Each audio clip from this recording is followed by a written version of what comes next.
नमस्कार, आप सभी का स्वागत है यूट्यूब चैनल कुमार फाइनेंस पर।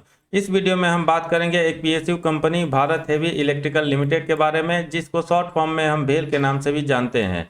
ये कंपनी मैन्युफैक्चरिंग के अलावा कमीशनिंग सर्विसेज में भी काम करती है। इस कंपनी के पास फिलहाल वाइड रेंज ऑफ प्रोडक्ट और सर्विसेज अवेलेबल है। बावजूद इसके अगर पिछले कुछ सालों का इस कंपनी का परफॉर्मेंस देखा जाए तो चाहे इसका सेल्स हो, प्रॉफिट हो, ओपीएम परसेंटेज हो या शेयर प्राइस ग्रोथ हो, या तो आपको निगेटिव या नॉमिनल देखने को मिलेगा। करंट टाइम में इस कंपनी का शेयर प्राइस 55 रुपया के आसपास चल रहा है। क्या आने वाले फ्यूचर में ये अच्छा रिटर्न दे सकता है अपने इन्वेस्टर को? इस कंपनी का वैल्यूएशन फिलहाल कैसा दिख रहा है? पास्ट में जैसा इसने बुरा परफॉर्मेंस दिया है, क्या यहाँ से एक टर्न अराउंड देखने को मिलेगा और फ्यूचर में इसका सेल्स हो या प्रॉफिट ग्रोथ हो अच्छे तरीके से ग्रो करेगा? और इस शेयर का टारगेट प्राइस क्या हो सकता है? ये पूरा डिटेल हम इस वीडियो में फंडामेंटल और स्टॉक एनालिसिस के माध्यम से समझने की कोशिश करेंगे। उसके पहले मैं आपसे कहना चाहूंगा, अगर आप फर्स्ट टाइम विजिटर हैं इस चैनल पर या अब तक आपने इसको सब्सक्राइब नहीं किया है, चैनल को सब्सक्राइब करके बेल आइकन का बटन जरूर प्रेस करें ताकि इस चैनल को ग्रो कराने में आपका भी सपोर्ट मिल सके।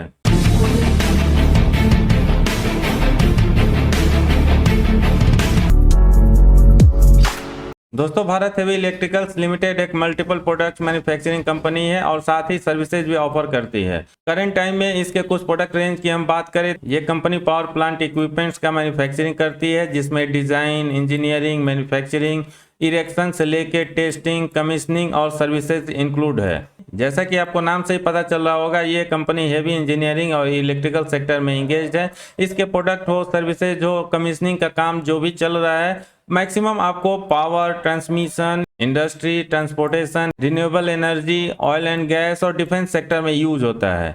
मोस्ट ऑफ द प्रोडक्ट की अगर हम बात करें तो करंट टाइम में उसका स्कोप अच्छा खासा है, लेकिन स्पेशली मैं यहाँ पर बात करूंगा डिफेंस सेक्टर की, क्योंकि जिस तरह से मेक इन इंडिया में डिफेंस सेक्टर को पुश देखने को मिल रहा है, हो सकता है आने वाले टाइम में इस सेक्टर को एक अच्छा सपोर्ट मिले गवर्नमेंट ऑफ इंडिया की तरफ से, और इसको एक ठीक ठाक अगर ऑर्डर मिलता है तो इसका सेल्स हो, प्रॉफिट हो, अच्छे तरीके से ग्रो कर सकता है। इसके बारे में भी हम बात करेंगे। उसके पहले share investment point of view से थोड़ा डिटेल हम जान लेते हैं, क्योंकि अल्टीमेटली हर इन्वेस्टर का एक टारगेट रहता है, अगर वो किसी शेयर में पैसा इन्वेस्ट करता है तो वहां से उसको अच्छा रिटर्न मिले। करंट टाइम में भेल का मार्केट कैप 20,144 करोड़ का है, यानी ये एक मिड कैप कंपनी है। स्टॉक भी 28.6, जो कि कहा जा सकता है थोड़ा सा ज़्यादा चल रहा है। रिटर्न ऑन कैपिटल एम्प्लॉयड का परसेंटेज इसका काफ़ी पुअर आपको नजर आएगा, क्योंकि मात्र ये 2.65% है, जबकि रिटर्न ऑन इक्विटी भी काफ़ी कमजोर आपको होता हुआ दिखेगा और ये भी मात्र 1.69% चल रहा है। बुक वैल्यू इसका 76.1 है, जो इसके शेयर मार्केट प्राइस से थोड़ा सा ज़्यादा है, यानी वैल्यूएशन वाइज देखा जाए तो फिलहाल ये शेयर अंडर वैल्यूड है। भेल का अगर हम पीयर कंपैरिजन करके देखें तो नंबर 1 पोजीशन पर सीमेंस नजर आती है। इस शेयर का मार्केट प्राइस भी काफ़ी हाई आपको नजर आएगा, क्योंकि ये 2,920 के आसपास चल रहा है, जबकि स्टॉक पी 85.79 है। पिछले क्वार्टर का सेल्स हम देखें तो यहाँ पर इस कंपनी का 50% के आसपास होता हुआ नजर आ रहा है। नंबर 2 पोजीशन पे हैवेल्स इंडिया लिमिटेड है, जिसके शेयर का मार्केट प्राइस 1323 रुपया है और स्टॉक पी 68.89 है। इसका भी क्वार्टरली सेल्स वेरिएशन 62.62% ऊपर की साइड में रहता है। नंबर 3 पोजीशन पर एबीबी आती है, जिसका शेयर प्राइस 3170 और मार्केट भी 118 है। सीजी पावर एंड इंडस्ट्रीज 227 रुपया पर ट्रेड कर रहा है, जबकि स्टॉक भी इसका 66.11 है। नंबर 5 पोजीशन पर क्रॉम्पटन आ रहा है, जिसका शेयर मार्केट प्राइस 414 रुपया और स्टॉक भी 41.88 है। और फाइनली नंबर 6 पोजीशन पर भेल नजर आता है, जिसके शेयर का मार्केट प्राइस 57.85 है, जबकि स्टॉक भी 28.55 है। अगर क्वार्टरली सेल्स वेरिएशन भी देखें तो यहाँ पर आपको 61% का अच्छा जंप देखने को मिलेगा, और इसके पीयर से कंपैरिजन करके देखें तो इसको जबरदस्त परफॉर्मेंस माना जा सकता है, क्योंकि हैवेल्स के बाद नंबर 2 पोजीशन पर ये आती है क्वार्टरली सेल्स ग्रोथ के मामले में। भेल के क्वार्टरली रिजल्ट पर थोड़ा सा डिटेल से हम नजर डालें तो इसका सेल्स पिछले क्वार्टर के कंपैरिजन में करीब 50% डाउन होता हुआ दिखेगा, लेकिन पिछले साल सेम क्वार्टर से कंपेयर करके देखें तो जैसा कि हमने देखा वहां पर 60 से 61% का ग्रोथ होता हुआ दिखेगा। जून 2021 में इस कंपनी का सेल्स 2901, मार्च 2022 में 8,062 करोड़ था, जो जून 2022 में 4672 करोड़ तक आ चुका है। ऑपरेटिंग प्रॉफिट में इस कंपनी को 476 करोड़ का लॉस होता है जून 2021 क्वार्टर रिजल्ट के हिसाब से, लेकिन मार्च 2022 क्वार्टर के हिसाब से इसका ऑपरेटिंग प्रॉफिट में काफी बड़ा जंप देखने को मिलता है और ये 1152 करोड़ तक जा पहुंचा है। लेकिन एक बार फिर से जून 2022 में कंपनी ने ऑपरेटिंग प्रॉफिट में निगेटिव 170 करोड़ दिखाया है। ओपीएम परसेंटेज भी आपको निगेटिव 16%, पॉजिटिव 14% और फाइनली लेटेस्ट क्वार्टर रिपोर्ट के हिसाब से निगेटिव 4% तक आ चुका है। ओवरऑल इस कंपनी का हम profit and loss statement annual report के हिसाब से देखें तो इस कंपनी का सेल्स मार्च 2011 में जो 42,526 करोड़ था, वहां पर आपको भारी गिरावट होती हुई दिखेगी 11-12 साल के बाद, और मार्च 2022 एनुअल रिपोर्ट के हिसाब से कम होकर ये 21,211 करोड़ तक आ चुका है। ऑपरेटिंग प्रॉफिट इस पीरियड में 8,633 करोड़ से घट के 736 करोड़ तक आ चुका है, जबकि ओपीएम परसेंटेज में भी आपको भारी गिरावट होती हुई दिखेगी और ये 20% से गिर के 3% तक आ चुका है। नेट प्रॉफिट भी इस कंपनी का ऑपरेटिंग प्रॉफिट और सेल्स की तरह ही गिरता हुआ दिखेगा और ये 6,053 करोड़ से गिर के 446 करोड़ तक आ चुका है, जबकि अर्निंग पर शेयर भी इस सेम लाइन में चल रहा है और ये 16.49 रुपीज से कम होकर 1.28 तक आ चुका है। ओवरऑल पिछले 10 सालों का परफॉर्मेंस हम परसेंटेज वाइज देखें बेल का, तो यहाँ पर कंपाउंडेड सेल्स ग्रोथ आपको निगेटिव 8% नजर आएगा।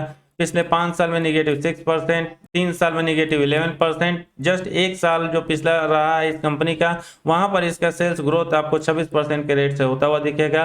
कंपाउंडेड प्रॉफिट ग्रोथ भी इसका कंपाउंडेड सेल्स ग्रोथ की तरह ही नजर आएगा, क्योंकि पिछले 10 साल में निगेटिव 24, 3 साल में निगेटिव 23% आता है, जबकि प्रॉफिट ग्रोथ यहाँ पर एक साल में जबरदस्त तरीके से ग्रो होता है और ये 131% रहता है, जो इसके सेल्स ग्रोथ से करीब करीब आपको 5 गुना नजर आएगा।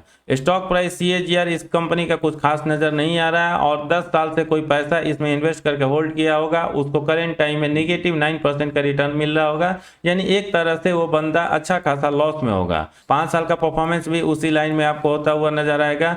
जस्ट पिछले 3 साल या 1 साल में ही कंपनी ने अपने इन्वेस्टर को थोड़ा बहुत रिटर्न दिया है और ये भी कोई बहुत ज्यादा नहीं है, क्योंकि जस्ट ये 5% और 7% रहा है। बेल का बैलेंस शीट इसके P&L स्टेटमेंट के कंपैरिजन में थोड़ा सा बेटर नजर आएगा, क्योंकि कंपनी का रिजर्व तो 19,665 करोड़ से बढ़ के 25,810 करोड़ तक जा चुका है।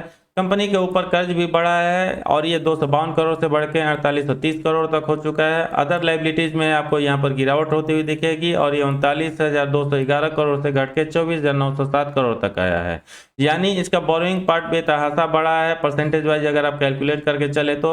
हालांकि ये PSU कंपनी है और इसका इम्पैक्ट कोई बहुत ज़्यादा नहीं होने वाला है। बाकी दूसरा पार्ट रिजर्व देखें या अदर लाइबिलिटी देखें तो यहाँ पर कंपनी ने इम्प्रूवमेंट शो किया है।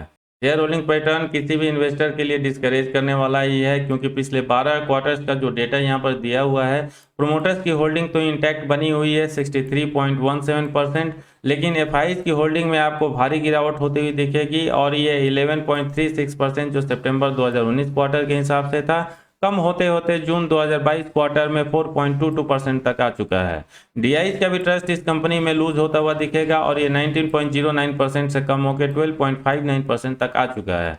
पब्लिक का इंटरेस्ट कह सकते हैं यहाँ पर आपको बढ़ता हुआ दिखेगा, ये 6.38 से बढ़ के 20.02% तक आया है। और जनरली ऐसा होता है जब भी किसी कंपनी के शेयर में बहुत ज़्यादा मूवमेंट नहीं देखने को मिलता है, उसका प्राइस काफ़ी लो रहता है। जो रिटेल इन्वेस्टर है ऐसे कंपनी को चूज करते हैं इस उम्मीद में कि कभी भी उनको मल्टी बैगर रिटर्न मिल सकता है। भेल का इन्वेस्टमेंट चेकलिस्ट आपको यहाँ पर कोई खास नज़र नहीं आएगा, यहाँ पर इंट्रिंसिक वैल्यू इनसफिशिएंट डेटा की वजह से नहीं दिया है, लेकिन जैसा कि हमने देखा इस शेयर का जो करंट मार्केट प्राइस है इसके बुक वैल्यू से काफ़ी कम चल रहा है, इसलिए इंट्रिंसिक वैल्यू को हम ग्रीन जोन में मानकर चल सकते हैं। पिछले कुछ सालों में इस शेयर ने कोई खास रिटर्न नहीं दिया है, इसलिए ROE वर्सेज FD रेट्स आपको रेड सिग्नल देता हुआ दिखेगा। डिविडेंड देने के मामले में भी इस कंपनी का परफॉर्मेंस काफ़ी खराब रहा है, इसलिए डिविडेंड रिटर्न्स भी आपको रेड सिग्नल ही देता हुआ नजर आएगा। फिलहाल ये शेयर ओवरबाउट जोन में नहीं पहुंचा है, इसलिए एंट्री पॉइंट आपको ग्रीन सिग्नल में दिख रहा है, जबकि ये ASM और GSM लिस्ट में भी नहीं है, इसलिए यहाँ पर भी कोई रेड फ्लैग नहीं नजर आ रहा है। मेरे लिए जो 2 पार्ट इंपॉर्टेंट हो जाता है, ROE versus FD rates, intrinsic value जो इस इन्वेस्टमेंट चेकलिस्ट में पैरामीटर तय किया गया है, ये दोनों पर ही कंपनी खरा नहीं उतरती है। फोरकास्ट में 21 एनालिस्ट ने अपना ओपिनियन शेयर किया है, जिसमें मात्र एक एनालिस्ट का मानना है इस शेयर पे आप बेट लगा सकते हैं फ्यूचर में अच्छे रिटर्न के लिए, क्योंकि एनालिस्ट रेटिंग में मात्र ये 5% ही निकल कर आ रहा है। दोस्तों, अगर हम यहाँ पर भेल के बिजनेस प्रोस्पेक्ट की बात करें तो वहाँ पर बहुत ज़्यादा अच्छे तरीके से इम्प्रूवमेंट होगा, मुझे ऐसा नहीं लगता, क्योंकि इलेक्ट्रिकल सेक्टर में बहुत सारे बड़े प्लेयर्स हैं जो इस कंपनी के बिजनेस को डोमिनेट करके रखते हैं। और चूंकि ये पीएसयू है, वहां पर गवर्नमेंट का फोकस बहुत ज़्यादा नहीं होता है, जबकि अगर कोई भी प्राइवेट प्लेयर जो इस सेक्टर में काम करता है वहां पर उसको ज़्यादा एडवांटेज मिल जाता है, क्योंकि उसका मैनेजमेंट हो या लोअर लेवल के कर्मचारी हो, उनका एग्रेशन काफ़ी ज़्यादा होता है और एंड ऑफ द डे उनका टारगेट होता है कि कंपनी कैसे भी प्रॉफिट कमाए, ताकि ना सिर्फ ये कंपनी सर्वाइव कर सके बल्कि हमको भी अच्छा इंक्रीमेंट और फ्यूचर में अच्छा हाइक मिल सके। जबकि वेल के साथ ऐसा नहीं होता है, क्योंकि पीएसयू होने की वजह से जैसा कि हम सभी जानते हैं ये गवर्नमेंट एम्प्लॉय उतना टारगेट लेकर नहीं चलते हैं या उनका थॉट प्रोसेस वैसे नहीं काम करता है जो कि एक प्राइवेट कंपनी के एम्प्लॉय का थॉट प्रोसेस काम करता है। और कहीं से भी उनका इंटरेस्ट ये नहीं रहता है कि कंपनी को कैसे भी बड़े प्रॉफिट में लाया जाए ताकि हमारा भी फ्यूचर सेफ रहे। इसलिए ओवरऑल इस कंपनी के बिजनेस प्रोस्पेक्ट की मैं बात करूं तो मेरी जो लिमिटेड समझ है उसके हिसाब से ये एवरेज ही रहने वाला है। अगर इसके प्राइस टारगेट को हम देखें जो फोरकास्ट किया गया है बहुत सारे एनालिस्ट द्वारा, लोअर साइड में ये कंपनी 27.98 तक जा सकती है और यहाँ पर इस शेयर में करीब आपको 52% के आसपास फॉल देखने को मिल सकता है। जबकि मीडियन साइड में अगर आप देखें तो इसकी शेयर प्राइस में आपको 29.25% की गिरावट होती हुई दिख सकती है और इसका शेयर प्राइस अगले एक साल में 41 रुपये के आसपास जा सकता है। जबकि बेस्ट सिनेरियो में इस शेयर में आपको 36% का हाइक देखने को मिल सकता है और इसका शेयर प्राइस 78.75 तक जा सकता है। बाकी मेरा सजेशन रहेगा, अगर आपको इस कंपनी के शेयर में फ्रेश एंट्री लेना है या पहले से इन्वेस्टेड है, क्वार्टरली रिजल्ट को प्रॉपरली मॉनिटर करते रहें और अगर इस कंपनी का परफॉर्मेंस इसी रेशियो में आगे बढ़ता हुआ दिखता है, फ्रेश एंट्री लेने के बारे में ना सोचें। और अगर आप पहले से इन्वेस्टेड है तो एक अच्छा स्पाइक जब इस शेयर प्राइस में होता हुआ दिखे वहां पर प्रॉफिट बुक करके या थोड़ा बहुत लॉस बुक करके इस शेयर से निकल जाएं। इस वीडियो में इतना ही। ये कैसा लगा कमेंट करके जरूर बताएं। पसंद आए तो लाइक का बटन प्रेस करके उनके साथ अपने सर्किल में जरूर शेयर करें जो भारत हेवी इलेक्ट्रिकल्स लिमिटेड के शेयर में इंटरेस्टेड है। पूरा वीडियो देखने के लिए धन्यवाद। जय हिंद।